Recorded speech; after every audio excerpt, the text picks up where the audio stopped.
Tolenoid product is configured as following: Tolenoid C, SMPS, multi-adapter, and separator.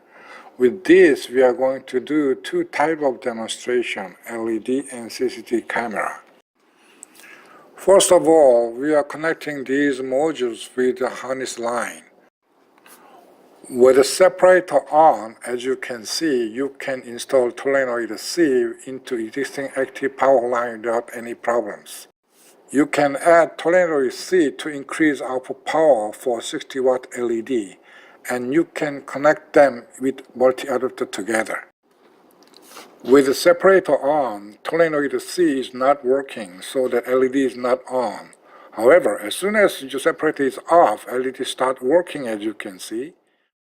For the second samples, CCD camera that has a Wi-Fi feature is connecting to the SMPS.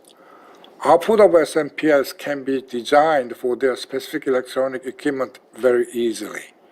With the separator off, Wi-Fi CCD camera is working, and you can see a computer monitor that has Wi-Fi connection images together. You can see CCD camera images by looking at the toy. Tolenoid C power is working well, isn't it?